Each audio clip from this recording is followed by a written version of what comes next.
Bom dia a todos, tudo bem?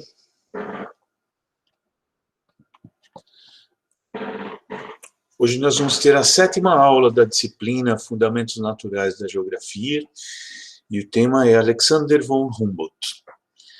Vocês já devem estar tendo história do pensamento geográfico, e já devem ter até ouvido falar dele e dos outros dois alemães também, o Ritter e o Hatzel, que formam aí um tipo de um triunvirato alemão que estruturou a ciência geográfica. Começando com o Humboldt e o Ritter mais contemporâneos, né? Um pouquinho anterior a Hatzel. Mas, enfim, o Humboldt, para mim, ele é o pai da geografia, especialmente da geografia física, e a gente vai ver por quê. Quais foram as contribuições dele para as ciências da natureza em geral e para a geografia especificamente. Ok? Muito bem. Ele nasceu numa família rica em Berlim, arredores de Berlim, em 1769. E o que eu acho interessante na história dele é que ele abriu mão dessa riqueza para sair pelo mundo, para conhecer o mundo e ver como que as coisas funcionam, né? E fez diversas viagens. Aqui eu vou mostrar um pouco hoje aqui, que eu considero a principal para nós, e principal não só porque foi para a América Latina, mas onde ele teve as principais revelações. Para fazer essa viagem, ele gastou, dizem, né, de 1/3 a metade das suas posses. Isso mostra o quanto é importante ter recursos para fazer pesquisa, né? Precisa de dinheiro para fazer pesquisa. E ele acabou financiando tudo, todos os instrumentos, comprou tudo, ainda o Aimé Bonpland, que era um tipo de um assistente dele, levou junto. E uma história interessante, essa viagem aí, eu aconselho vocês a darem uma lida naquele livro que eu recomendei, né? Bom, dentre as principais viagens, deixa eu mostrar aqui, agora eu vou compartilhar. Opa. Aqui.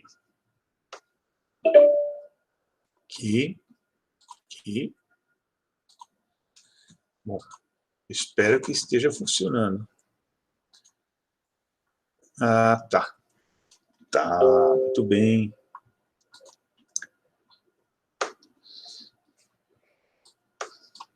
Epa, desculpem aí, gente, o mau jeito, tá? Que eu fiquei uma semana sem gravar aulas. Aí, aqui. A primeira viagem que ele fez, a primeira não, que não seria, assim, a mais importante que eu acho. Essa seria talvez a primeira mais importante, enfim, não sei. Ele saiu lá da Espanha e veio para o Tenerife.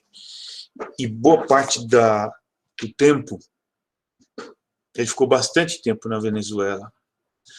Depois foi para Cuba, voltou, foi para Colômbia, Quito, Guayaquil, e no final ele passou nos Estados Unidos, fazer uma social lá, política, né?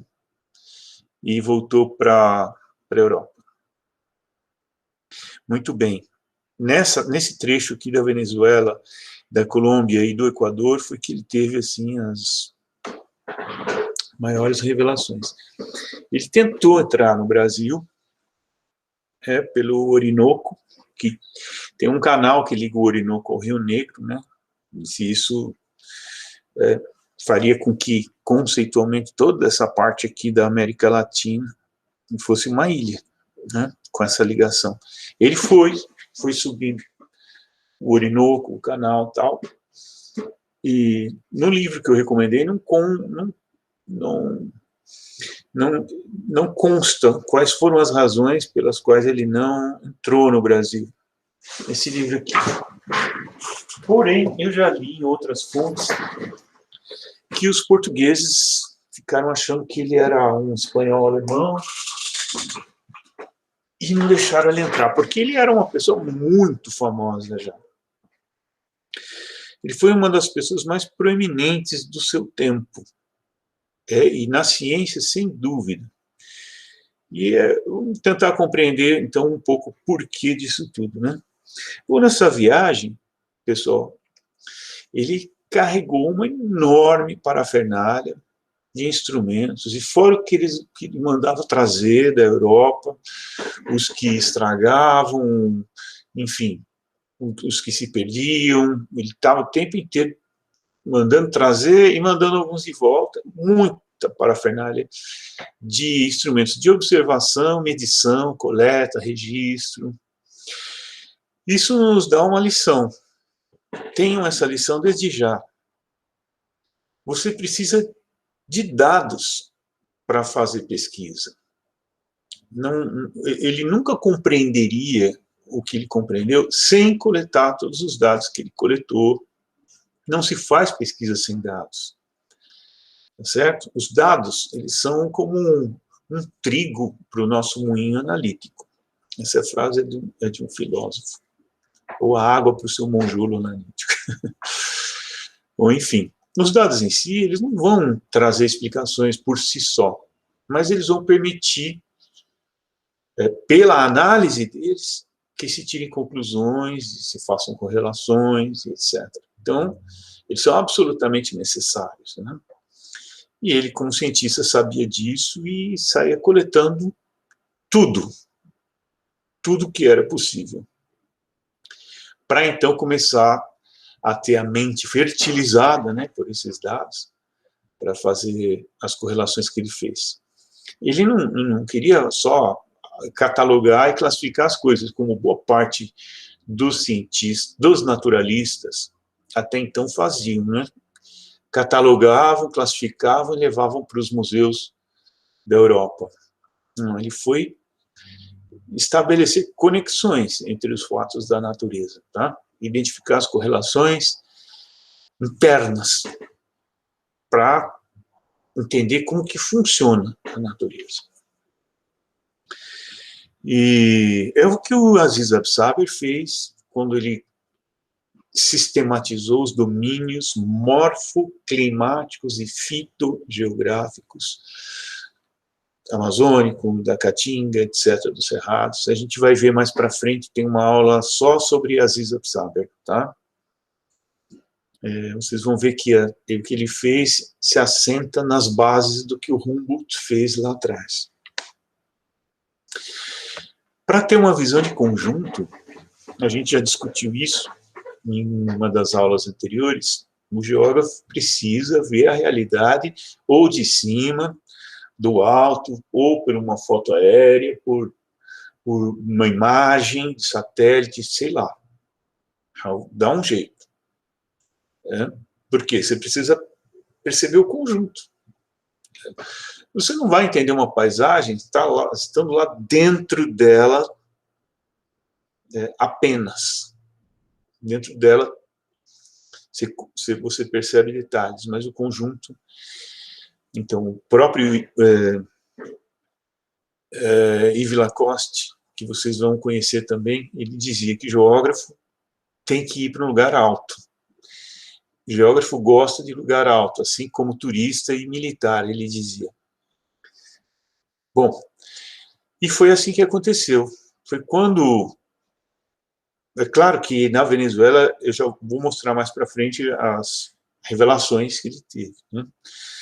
Mas foi quando ele escalou Chimborazo, no Peru, desculpa, no Equador, foi que eu creio que nesse momento que ele teve os maiores insights, assim, né, das conexões dos fatos que ele começou a observar, e sempre sob a luz da análise comparativa com o que ele já conhecia, na Europa, nos Alpes, tal. E a análise comparativa é uma estratégia metodológica interessante, que ajuda você a compreender A, se você comparar A com B. Então, esse é o Chimborazo, 6.400 metros acima do nível do mar. Ele era considerado o maior pico, a maior montanha do mundo.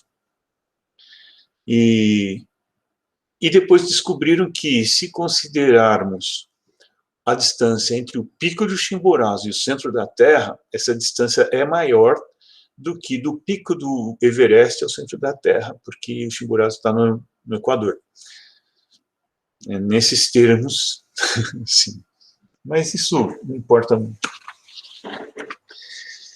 O que eu queria salientar é que foi ao escalar o Chimborazo que ele começou a ter suas revelações, né? Parece assim, o Muhammad, quando subiu na rocha, começou a ter as revelações do Alcorão, ou Cristo, quando no Monte das Oliveiras teve o discurso do Monte das Oliveiras, onde fez as revelações do Apocalipse, etc. Eu acho que eu vou começar a subir uns morros aqui em Tapecerica, que tem, para ver se eu tenho umas revelações aí, uma hora dessa, assim. Eu estou brincando, mas considerem isso, tá? A visão de conjunto. Vamos lá.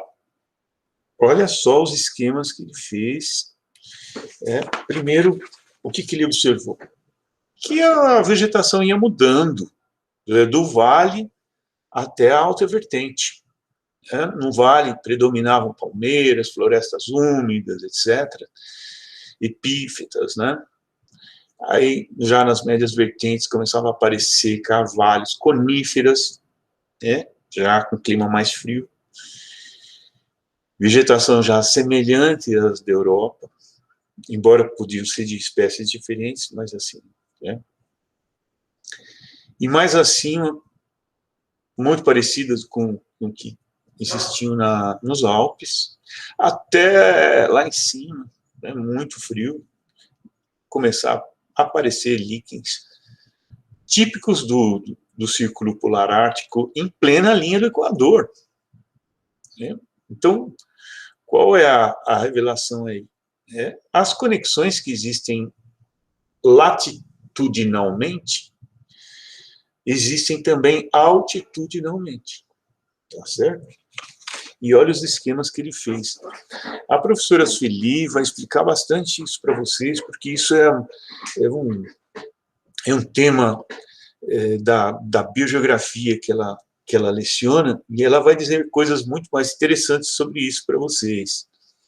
Essas ilustrações são só para mostrar claramente, embora esteja em alemão, e com letrinhas muito miúdas, mas o quê? Mostra claramente a relação que existe entre relevo, clima e vegetação. Quanto mais alto, mais frio, já é relação relevo-clima. Quanto mais frio, menos densa a vegetação, já é a relação clima-relevo. Então, ele foi costurando a paisagem geográfica, costurando a natureza, né? E claro que tem os outros elementos também. Se você pensar nos solos, os solos são mais espessos nas baixas vertentes, nos vales, do que nas altas vertentes, né? Por causa até, inclusive, da lei da gravidade. E, enfim.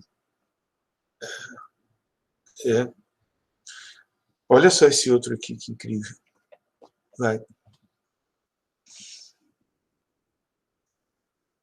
O único problema disso para mim é que está em alemão. Não, e o outro é que as letrinhas estão muito pequenininhas também, eu não enxergaria. Bom, deu para compreender essa primeira mensagem? Então, agora, vamos sintetizar quais foram as 3 principais contribuições de Humboldt para a geografia e, por extensão, para as ciências da natureza, em geral. Vocês vão ler bastante sobre Humboldt.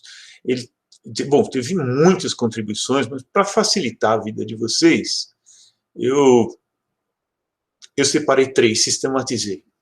Fiz um resumão, tá? Bom, do que eu considerei mais importante, de tudo que eu li. Bom, primeiramente, ele fez uma correlação entre os fatos, né? essa sistematização que o Aziz fez depois, ele fez lá atrás, né? Como eu mostrei, entre relevo, clima e vegetação, que se repete tanto em termos de altitude como em termos de latitude. Só isso já era uma revolução para a época, porque até então, como eu disse a vocês, o esforço dos naturalistas era muito mais para identificação, catalogação, classificação do que eles encontravam. Então, buscar essas relações, obter essas relações, por si só, já foi uma revolução na forma como a gente começou a compreender a natureza, né? Ele reinventou o conceito de natureza e a forma como se concebia, e é a forma como concebemos até hoje. Tá certo? A segunda contribuição mais importante que eu considero de Humboldt, que a partir da primeira, ao identificar as conexões e as correlações, é possível, então, prever, sabendo como a coisa funciona, prever impactos. E ele começou a identificar impactos nessa viagem. Os relatos dos pescadores, né, lá no Lago Valência, não, a água está baixando, está baixando, está baixando, que ninguém sabia explicar por que estava baixando, ele começou a fazer as conexões. Opa, teve desmatamento no entorno, o desmatamento deixa o solo exposto, então vai erodir, vai assorear, assoreando o lago, fica, né, ressecamento dos solos e etc., na alteração do clima local. Ele começou a tentar tecer explicações sobre como funciona e tentar explicar por que aquilo estava acontecendo. Também com a população de tartarugas, que estava diminuindo. Depois, quando ele foi ver, eles estavam coletando muito mais ovos do que a reposição natural, a reprodução natural das tartarugas. Então, também a coleta indiscriminada de ostras, né, estava fazendo desaparecer gradativamente as ostras. Enfim, essas percepções estão na base do que nós entendemos hoje como sustentabilidade do uso de recursos naturais. Né? Isso é o que a gente, da forma como a gente entende até hoje, tá certo? E só foi possível porque ele teve aquela primeira contribuição, que foram as conexões. Muito bem, qual seria a terceira principal contribuição de Humboldt? Ele mudou o foco antropocentrista, isso é muito importante. Nossa, isso foi uma outra revolução, se a gente for pensar bem.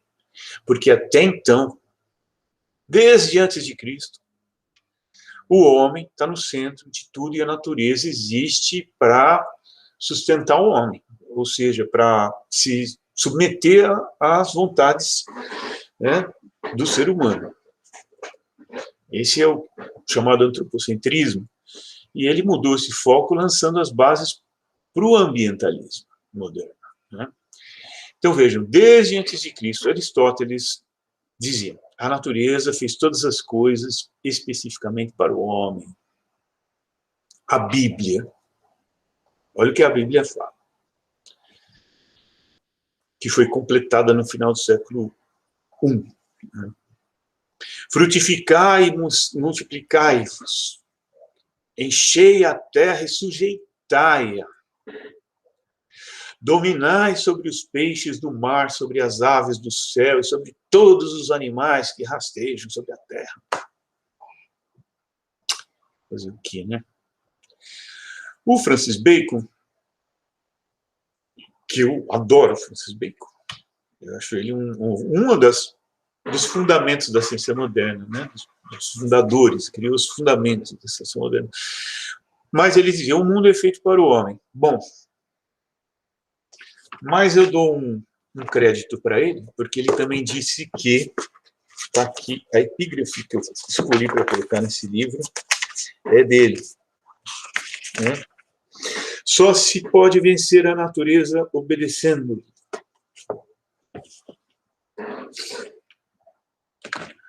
O Descartes, que vocês conhecem também, ele disse: os animais são autônomos. Desculpa, autômatos. Inferiores aos humanos, que são senhores e possuidores da natureza. Montesquieu, já século XVII e XVIII, os homens tornaram a terra própria para ser sua morada. O Linneu, botânico, todas as coisas são feitas para o homem. Olha só.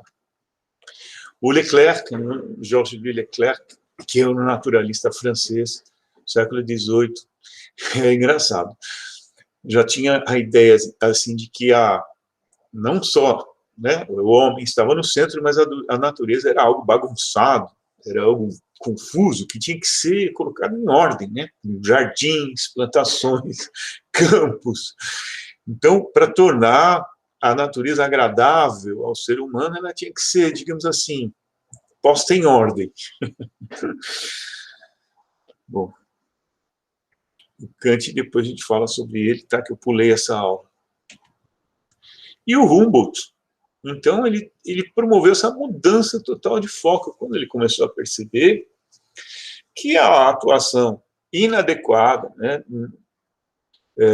humana sobre os ambientes naturais geravam aqueles problemas lá, do nível da água baixando, da população de animais diminuindo, etc., de erosão e tudo mais. Segundo Humboldt, o homem não pode agir sobre a natureza e não pode apropriar-se de nenhuma de suas forças para uso próprio, se não conhecer as leis naturais, né? Eu acho que já discutimos isso em alguma aula lá atrás. Os impactos, eles são causados sempre por um desajuste entre a dinâmica social sobre a dinâmica natural. Como a dinâmica natural ela é relativamente fixa, a gente pode concluir, então, que o impacto é sempre causado pela ação humana. Né? Um desajuste, seja de ritmo, ou seja de forma de apropriação e ocupação e uso. Tá?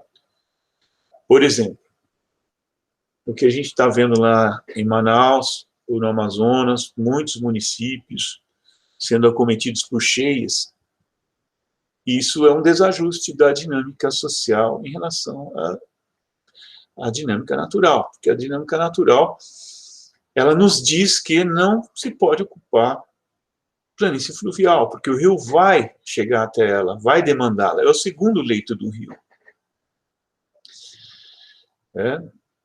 Obviamente que essas pessoas não ocuparam as planícies fluviais muito provavelmente ocuparam por falta de opção, por falta de uma política pública de moradias, por falta de um apoio técnico das prefeituras, das secretarias de obras e etc. Então aí você tem os dois lados da questão que formam uma questão muito geográfica. Né? A dinâmica da natureza e uma forma de uso e ocupação que gera um impacto, porque naturalmente não posso falar de impacto. Uma erupção vulcânica, por exemplo, ela é um ajuste de pressões e temperaturas da natureza, do planeta Terra, um tsunami idem. Tá? Então o impacto ele advém daí. Então vejam que o homem não está mais no centro exatamente, ele está coexistindo com a natureza a partir de Humboldt. Né? Isso eu acho muito legal. Essa visão nova que ele trouxe. Conclusão geral, Humboldt criou as bases para o pensamento ambientalista e as atuais noções de impacto e de sustentabilidade. Essas observações que eu fiz de Kant aí, né, que a teleologia de Kant que é anterior ao Humboldt também, estaria nas bases da noção de impacto, e os nexos causais estariam na base da ideia de sustentabilidade. Eu vou deixar para depois, porque eu pulei a aula sobre Kant. O professor que ia contribuir com essa aula não confirmou, mas lá na frente a gente volta, tá bom? Então, essas são as noções fundamentais da atual geografia física e das ciências da Terra em geral, né? O Humboldt foi o cientista mais aclamado do seu tempo. Olha só o que o Simão Bolívar falou. É o verdadeiro descobridor do Novo Mundo. O Darwin, o Charles Darwin, diz que se ele não tivesse lido Humboldt, ele não teria se aventurado pela América do Sul e nem teria concebido a origem das espécies. O Goethe também diz que passar uns dias com Humboldt, eles conviveram bastante, né? No Chile, o Goethe, o Humboldt, em Berlim e no interior da Alemanha também. Conviveram vários anos. Ele disse que passar uns dias com Humboldt é o mesmo que ter vivido vários anos em termos de aquisição de conhecimento. E o nome dele está... Começou um barulho aqui que está enchendo a caixa. Acho que não está atrapalhando muito, né? O nome do Humboldt está em tudo quanto é lugar, no mundo. Começando pela corrente de Humboldt, que sobe pela costa do Chile até o Peru, né? Que altera toda, que influencia toda a aridez dessa faixa do continente, né? Que é mais ou menos o mesmo que ocorre com a corrente de Benguela na costa da África, né? Torna muito árido. Enfim, essa dinâmica oceano-atmosfera é que vocês vão aprender direitinho. Sierra Humboldt, no México, Pico Humboldt, Bahia Humboldt, Geleira Humboldt, até no Brasil, em Corupá, em Santa Catarina, tem o Rio Humboldt, e muitas cachoeiras, cidades, ruas, parques, universidades. Na Alemanha tem a Universidade Alexander von Humboldt. E centenas de plantas e animais, como vocês podem ver aí.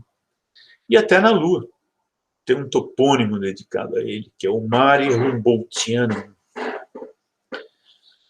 Ele era muito famoso, tinha muito prestígio em muitos países, né?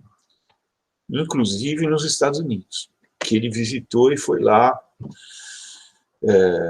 um pouco antes de voltar para a Europa, né? E se opôs à escravidão, ele se opôs aos problemas sociais que ele encontrou lá, né? É isso, pessoal. Essa é a bibliografia de apoio, né? Apesar de que eu acho que eu mandei mais algum material para vocês, em link, né? Toda aula tem um link, né? Então deve ter um link aí no plano de ensino sobre essa aula 7, tá? Sobre Humboldt. Tudo bem? Então, agora, na nossa próxima conversa,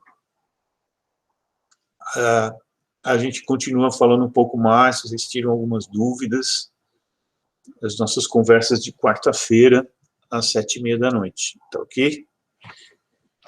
Deixa eu ver aqui, peraí.